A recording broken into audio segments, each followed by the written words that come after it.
Are we set to break the bank to sign a goalkeeper in the summer window? Today, my friends, we have more updates surrounding January news as well as summer news. On top of that, an exciting announcement. I was fortunate enough to interview Joe Cole again as we discussed the state of our season under Enzo Maresca. Thank you to TNT Sports for hooking your guy up. Lovely experience. I was actually pitch side at Stamford Bridge too, my first time ever being there. So it felt like a childish dream come to life. So I hope you guys enjoyed today's video. Show us some love, hit that like button, get involved in the conversation, and let's get straight into things. For the next segment, my friends, it's only right that I show you my conversation with Joe Cole. I talk about our season, what he's impressed by, players he likes as well, all that good stuff. I want to say thank you to TNT Sports for giving me the opportunity, of course, to have this conversation again with Joe Cole. Enough of me. Here's how things went down, and I hope you guys enjoy it. Welcome, my friends. How you guys are doing today? BlueLionsTV here with a very special guest, and Joe Cole. How you doing? How you doing? Very nice good. to meet you. Yeah, a lot of positive things have happened since the last time we've spoken. Most important thing is that the football club now is performing. And I remember like when we spoke in the summer, things were a little bit iffy, you know, the future around Conor Gallagher, what was the plans for the club's academy and the youth. But it's starting to feel like this season now, it's making sense. We're seeing progression on the field. We're seeing a style of play. We're seeing the players enjoying themselves. Like, for yourself, what has impressed you about our start this season? Well, I think obviously it was a good performance if we wasn't getting the results, which was sort of the back end of last year. Well, not the back end, but just before Poch went on that run. So the players were the gradually. It's been a long time where the performances are getting better. The players were getting a bit more savvy in how they manage games. Yeah. The improvement. I think Enzo's just put down. He's put down clear non-negotiables. It looks like from the outside, and the lads are buying into everything he's doing. You know, he drew a line under a few players' careers at Chelsea, which is always like harsh for the players that you know that the fans might like or have had history at the club. But ultimately, it's about moving forward at a football club, and as players, you're dispensable, and you'll always be a time when you get moved on. And the players have responded. Youngest team in our history, so everything's looking really positive and rosy. So yeah, lots of good. Enzo has to take a lot of the credit for this. I think so. Obviously, a bit of like an unknown quantity when we first hired him. Maybe a few negative comments from Leicester City fans thinking that the style of football is a bit too predictable. But I mean, yeah, being a Chelsea fan and seeing just how he's handled things, handled the squads, and how he's got us playing. I think the thing I love about Maresca being a fan is that we just have this unpredictability to our game. It feels like we could take on any team any way we have to. Like when we got that result against Brentford, we were spamming crosses inside the box. It wasn't this like predictable eye of the needle passing football, you know what I mean? And I feel like the fact that in a little to no time the players are able to take this on board and perform, says quite a lot about it. Yeah, I mean it's been adaptable. That's what the squad's been. There was a performance away at Leicester where he changed the way that we do the build up. We spoke to him after the game and he was like, you know, he said we had 40 hours to prepare for it, but I thought it was crucial that because the players know my style, so he's switched it up for that game and it worked really, really well. So there's been loads of little things that he's done. He hasn't put a foot wrong. There'll be challenges ahead, but ultimately young players are getting better and better and better, and the environment's right. And just keep coming back to Enzo deserves just massive credit for what he's done. Massive. I wanted to ask you this, like for myself, when I see Enzo, he reminds me of like all the best qualities of old Chelsea managers in the past, and I see that little bit of like early Jose Mourinho, especially in terms of how quickly he will like make a decision, change things up. Look at the game against Spurs where it's like the back line's not working, too many left footers. Gusto, you're coming on, I'm taking off the left back. We started playing properly second half.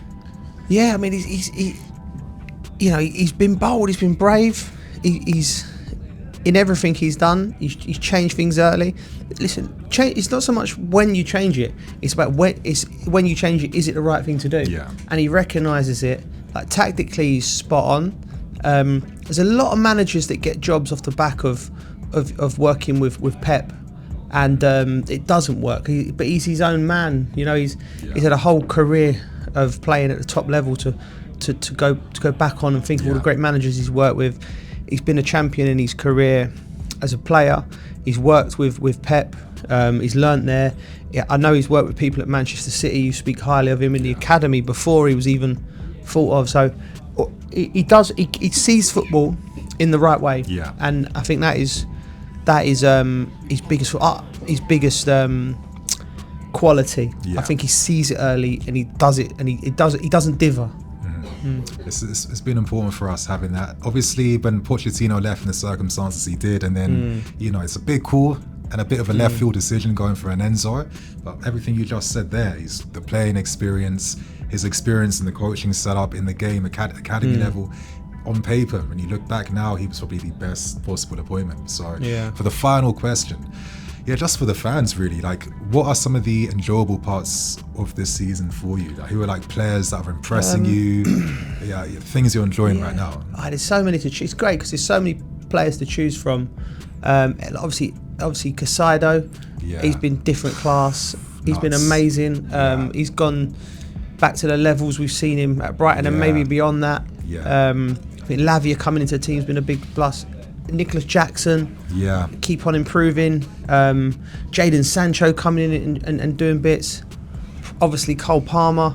But if you're going to say which one have I been most happy with, I'd probably say, and he's injured now, but Fofana.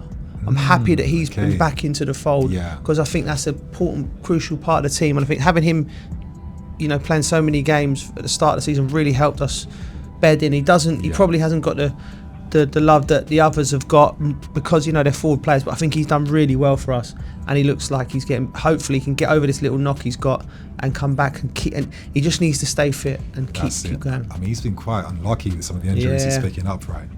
But anyway, it's been lovely talking to you as always. Every time I wish we could be talking a little bit longer, but of course, thank you so much. Thank you very much. And my friends, I hope you guys enjoyed the video. Hit that like button, all that good stuff, and see you all soon. Cool. Now we move on to another interesting story involving Borussia Dortmund goalkeeper Gregor Kobel. Now, we know Kobel is not very impressed with life at Dortmund. They are not meeting his aspirations professionally, and he's disappointed by their fall off yet again after how close they came to winning the Champions League last season. Gregor wants out, and it seems like, based on reports coming from Bilder, Sky Deutschland, journalists like Florian Plettenberg, Patrick Berger, a lot of heavy hitters there, there's real legs behind this story. And allegedly, in reports, Dortmund want between 70 to 80 million euros to sell him. Now, I can understand that, because you could argue he's one of the top goalkeepers in Europe. He had one of the best individual goalkeeping performances in the Champions League last season, that entire run.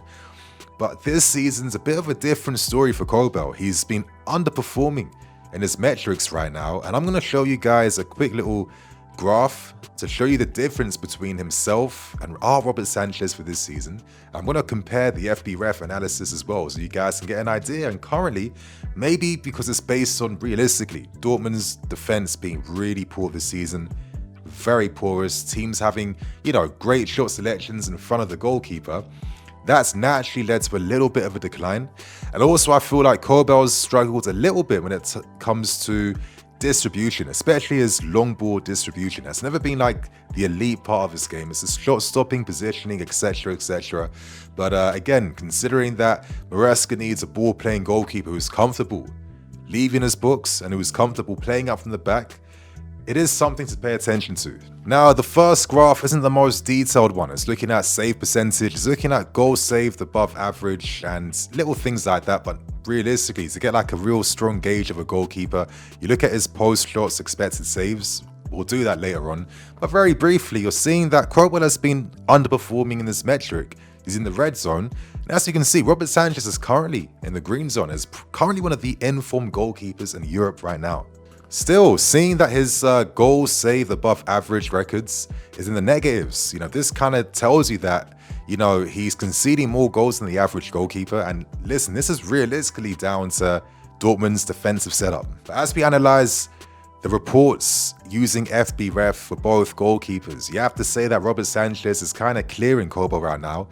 And one thing I'm really struggling to understand is how Kobel's crossing percentage rate is so low compared to Robert Sanchez, who's in the 99th percentile. And I've always thought that this guy's claims are world class, and the fact that he's in the 99th percentile puts into perspective that he's actually one of the strongest, one of the best ones in Europe when it comes to commanding his books from set pieces. That is a skill set we can't necessarily ignore, in my opinion. Outside of that, we're seeing that Robert Sanchez is quite comfortable now, or getting better at leaving his books, timing of his runs to close down counter-attacking opportunities.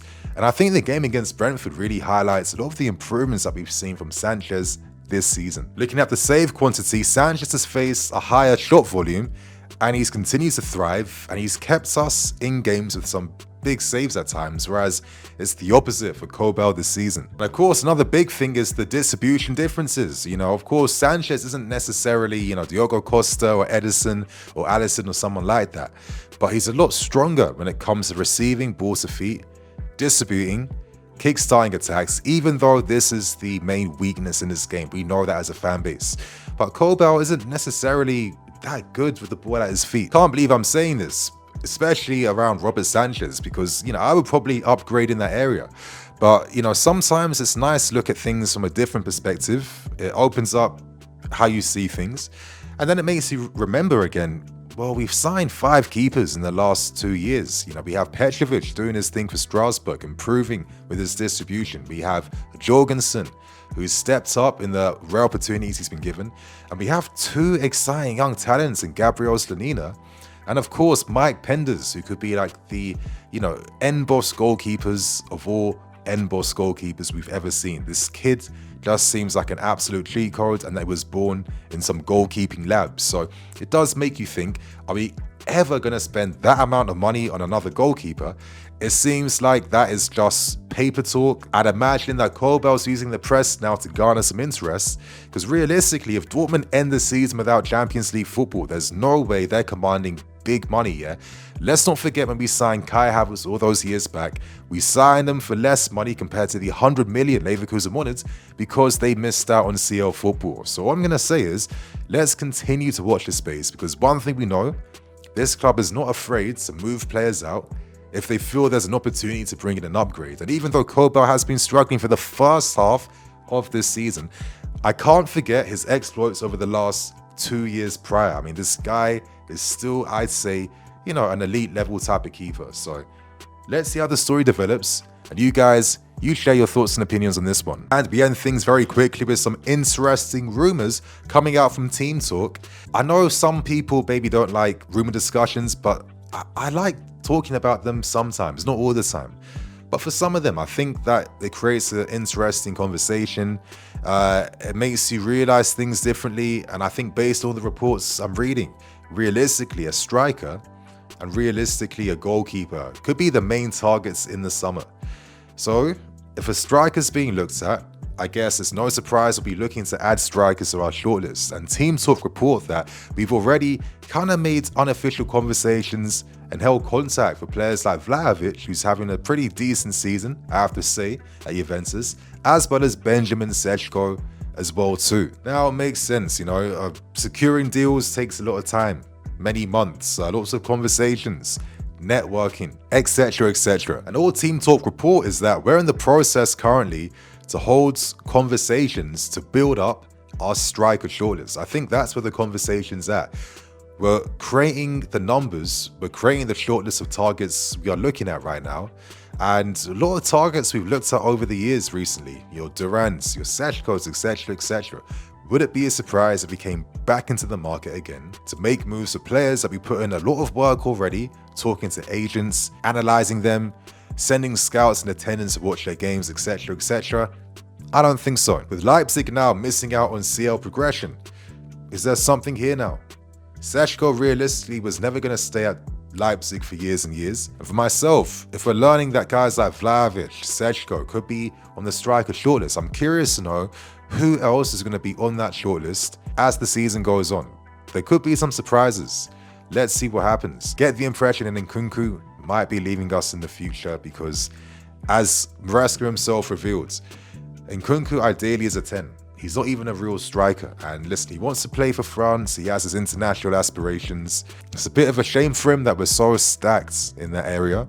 And it makes you think about where his future lies, especially in the January window, where what if we're surprised by a club making an audacious attempt? I always thought like him going to Arsenal, for example, could make a lot of sense, right? But let's see what happens. Let's watch this space. And again, we're learning that the striker shortlist now is being created and it is growing. So my friends, that is everything today.